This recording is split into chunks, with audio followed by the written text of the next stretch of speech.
Today, we're diving into one of the most talked about books in tech and global business, Apple in China by Patrick McGee. Priya, where do we even start with a book that redefines how we think about the world's most valuable company and its entanglement with China? It's a huge topic. McGee's book has been described as a masterpiece of investigative journalism. What I love is that it's not just an Apple story. It's a story about global economics, politics, and even technology's role in shaping modern authoritarianism.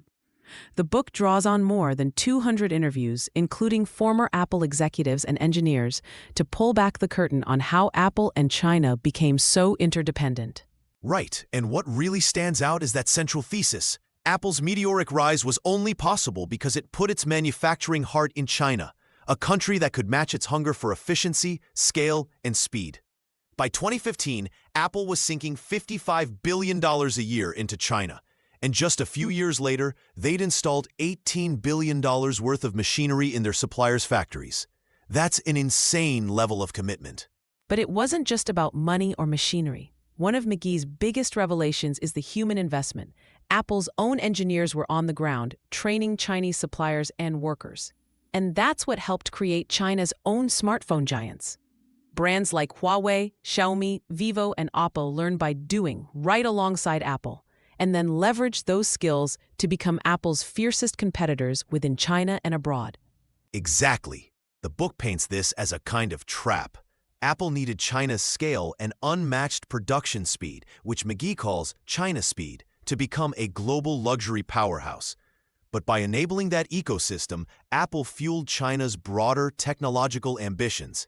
And now, those companies dominate the market Apple helped create. The numbers are wild. Chinese smartphone brands went from controlling just 10% of their own market in 2009 to 74% by 2014. That's such a sharp reversal, and it's easy to see why critics say Apple gained China and lost its soul. There's a sense that Apple underestimated the geopolitical risks. McGee argues that Apple's willingness to play by Beijing's rules, think censorship, data controls, accommodating China's authoritarian project, left the company exposed and compromised. And the implications go beyond just business. Reviewers like Chris Miller and Rana Foroohar call the book a warning for any Western company thinking about going all in with China. It's not just about economics. There's an urgent question about technology supremacy, state control, and even the future of global capitalism. The author's reporting is especially compelling because he shows how deftly China played the long game.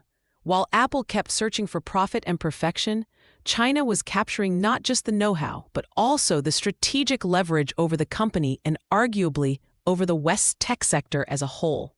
And it's a story told with real drama. McGee doesn't shy away from moments where Apple seemed to be outmaneuvered by China, getting ensnared, as one reviewer put it. There are twists and turns, and it feels almost like a business thriller at times. Yes, and it's not just for Apple fans or tech obsessives. If you care about where your gadgets come from or about the power struggle shaping our digital world, this book is essential reading. One critic even said, "Every iPhone owner will want to read this book, but no Apple employee will risk being seen with it." That speaks volumes about the depth and the controversy inside. There's also a broader lesson here about how business, politics, and national interests can become dangerously intertwined. The book makes you rethink Western assumptions about globalization and free markets. Sometimes the pursuit of efficiency and profit can end up strengthening rival powers, intentionally or not. And McGee's meticulous reporting reminds us that behind every shiny gadget is a sprawling, often messy network of people, policies, governments, and compromises. For Apple, the price of dominance in China might just be the loss of control over its own destiny. Before we wrap up, Priya, any big takeaways for listeners who haven't read the book yet? For me, it's that nothing in global business happens in a vacuum. Apple didn't just build iPhones in China. They helped build China's entire smartphone industry, even as it risked its own future in the process. The lesson is clear. Be careful what you enable, because the world's next competitor might be learning right beside you. That's a perfect note to end on.